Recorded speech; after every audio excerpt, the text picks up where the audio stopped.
Good afternoon, sisters and brothers. Wow, what an amazing convention. You people look beautiful from up here. And I have to say, it's an amazing honor for me to be here to address this great union. As it was said, I'm a letter carrier from Vancouver. My union was born in 1965, which means that you guys have almost 100 years seniority on us. But I thought a lot about what I was going to talk about here today. I generally really enjoy these opportunities to get up and pontificate about the state of the world and talk about all of the problems and the evils we have on this planet, from capitalism to climate change, from war to poverty and occupation. But I'm not going to do that today. I'm not going to do that today because this convention is too important. We have things that we really need to focus on that are immediately tangible. I could talk about all of the campaigns we have running up in Canada, whether it be our Bully Bosses campaign, our fight for postal banking, our fight for pay equity for rural and suburban mail carriers, or our round of bargaining right now, which, by the way, is going to come to a head soon, because beginning August 7th, 50,000 postal workers are going to start taking a strike vote.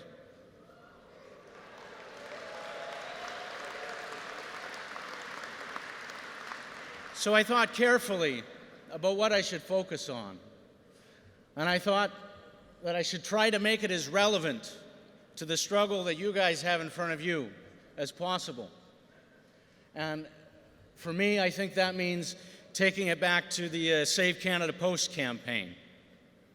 And the reason I say that's immediately relevant to you is because we all know that in a few weeks the White House is going to release a report about the future of the post office. That's how they started in Canada, by releasing a report about the future of the post office, where they predicted the sky was going to fall and the stars wouldn't shine. And then they used that to justify the attacks against working people and public services that they laid out. And much like you, we faced a right-wing, conservative, anti-union government that didn't believe in public services, led by politicians that didn't believe in public service. Much like you, we had just had our right to strike removed by unconstitutional legislation. And by the way, I would say as an aside, I think it's absolutely appalling that here in America, in the land of the free, postal workers don't have that same basic freedom that workers around the world have, the right to free collective bargaining and the right to walk off the job when they don't get what they want.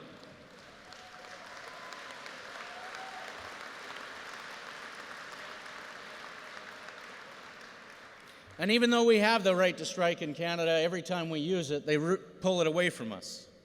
So when you go back to December of 2013, when they announced these cuts, we were facing a very similar situation. We had just come off a massive defeat, actually, where we were forced to take a number of concessions, very deep concessions and cuts by that unconstitutional legislation, which has now been thrown out, by the way.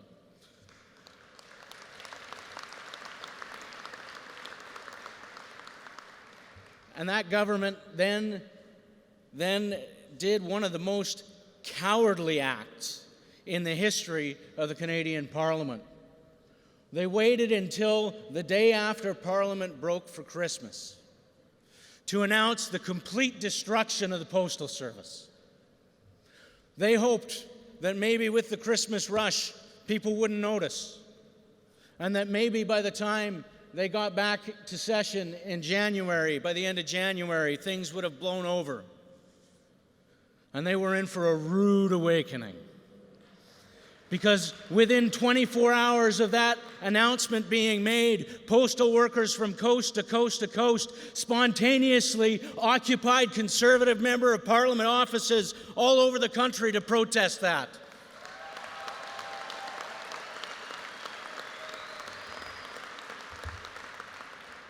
And that was just the beginning. By the time they got back, the day before they got back to Parliament, we had a rally in Ottawa to welcome the members of Parliament back to face the music. And even though it was over 30 below zero, that's about 22 below zero Fahrenheit, I believe, without the wind chill, we still managed to get over 3,000 postal workers marching in the streets to march in the Prime Minister's office.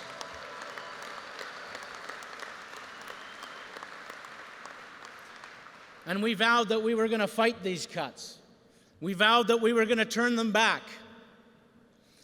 But I have to tell you, when we launched that campaign and we started talking to our allies, everywhere we went, people told us it was a done deal, that it couldn't be stopped.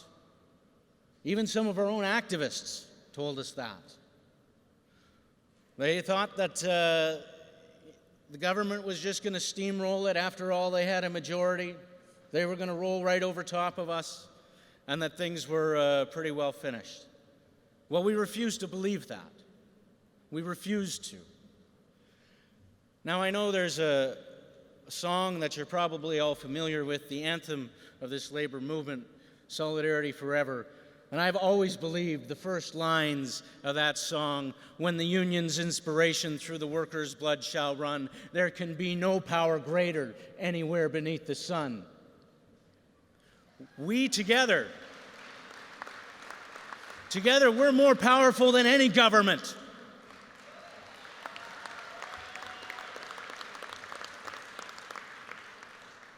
But we also knew we couldn't do it ourselves. And we knew that we had to reach out to the communities that we serve. Because we knew at the end of the day, people care about their postal service. They do. It's one piece of federal infrastructure that touches every home in the country. They care about that service, and they didn't want to see it torn up. And so we reached out to our communities and our allies like we never have before. We organized town hall meetings. We went to every labor convention, every meeting we could get to talk to our allies and ask them to help support us. We organized coalitions in cities, and in some places, the communities just did it themselves and then invited us. We signed petitions. We tabled those petitions in Parliament. We mobilized and organized and kept building the pressure because we knew that the public was on our side. And we knew that if we could mobilize them behind us, we would be able to defeat this agenda, even when we were told by everybody that it was impossible.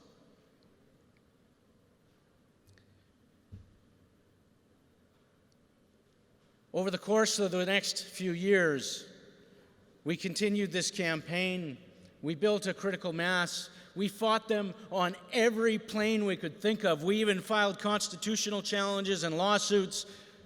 Every means we could think of to fight back, we exercised. We reached out to seniors organizations, to people living with disabilities, to anybody that was going to be affected by these cuts. And we built coalitions to stand up. We marched in the streets. We organized rallies.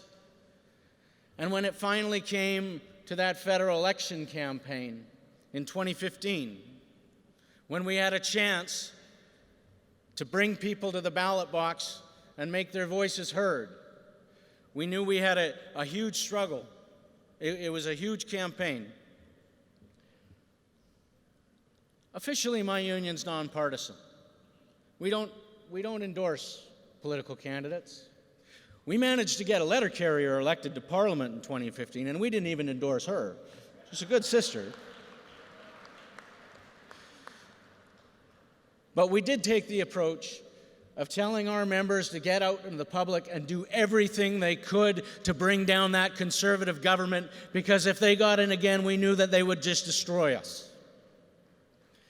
And so we came up with a plan. That plan was based on the mobilization and engagement of thousands of postal workers across the country. And believe me, It's the activists in our union that made that campaign happen. The leadership, we can say all the right things, but believe me, there's no magic wand for a union leader to wave to make it all go away. And I know you've got a great leadership here, but there will be no magic wand for them to wave when you guys come under attack. It's these delegates on this convention floor and the thousands of activists and shop stewards across the country, the rank and file members who show up to union meetings, who engage in their communities, who come out to the demonstrations. These are the people that can defeat these kind of attacks. It takes all of us.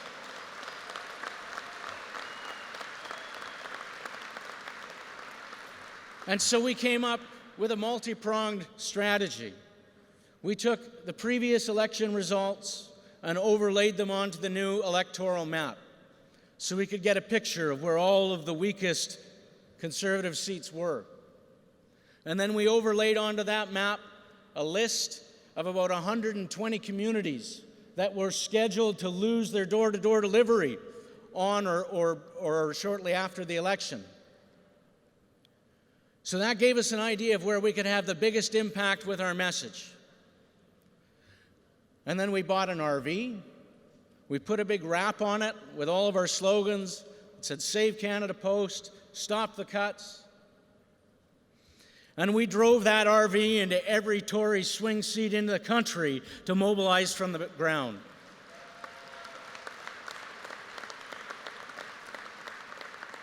And every day, it was the same thing. This went on for months. I was dizzy by the end of it. But every day, we would get up 5, 6 o'clock in the morning and go to the work floor. And we'd hold work floor meetings with our members to talk about the importance of the campaign, talk about the importance of getting them involved, sign them up to work on campaigns, to do whatever they had to do to defeat these Conservatives. And from there, we'd go and we'd try and hit a local radio station for the rush hour so we'd get a bit of media coverage when people are listening in their cars. Then during the afternoon, we would meet with local stakeholders, whether it be city councils or mayors or seniors organizations or anyone who would talk to us.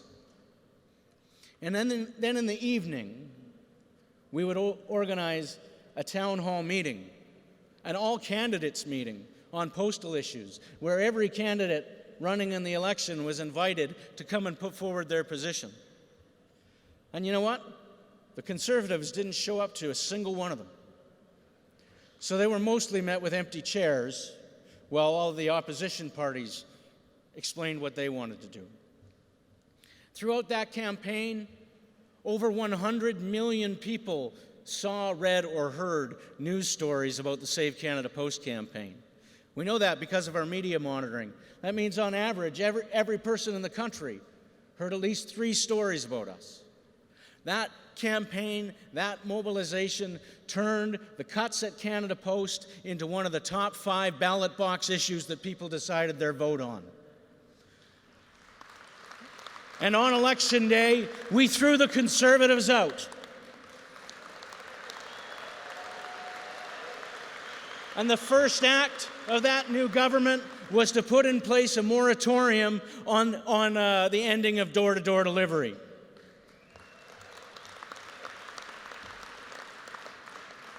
We managed to save about 8,000 living wage jobs in communities across our country.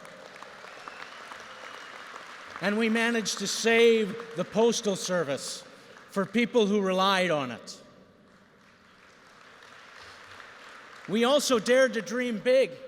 It's easy when you're faced with these kind of attacks to think that you need to keep your head down or to not ask for too much or not push too hard. That's often how people respond. We did the opposite. We refused to accept their artificial financial crisis that they placed on us.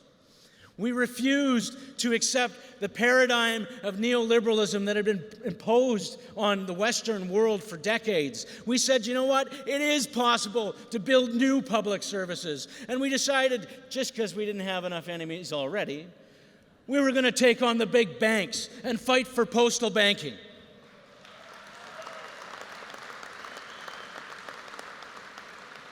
And so it was that broad vision of mass membership mobilization, of engagement with the communities that we serve, of working with our allies, of building coalitions, and of daring to dream of a post office that's bigger than it is now. That we succeeded in mobilizing to save Canada Post, to defeat the Conservatives, and save door-to-door delivery for over 4 million addresses.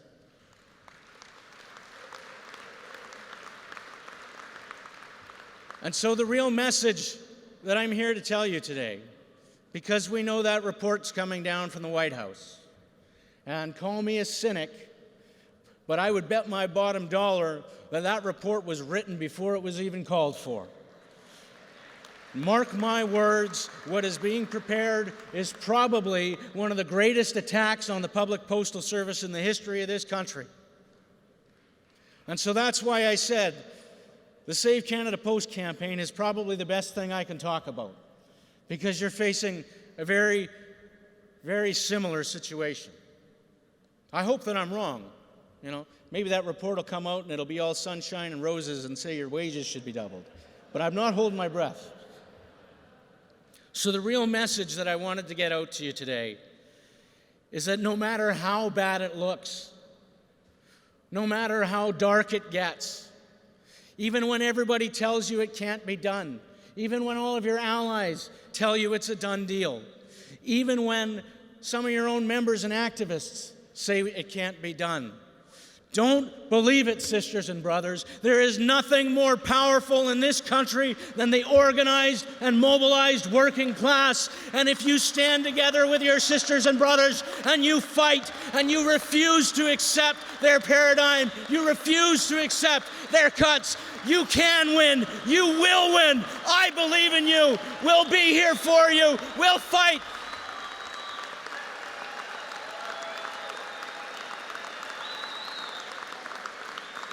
And so I want to end, sisters and brothers, I want to end with a chant that we say in Canada. And it goes like this. So, solidarity. So, solidarity. So, solidarity. Thank you, sisters and brothers. Solidarity. We can win this fight.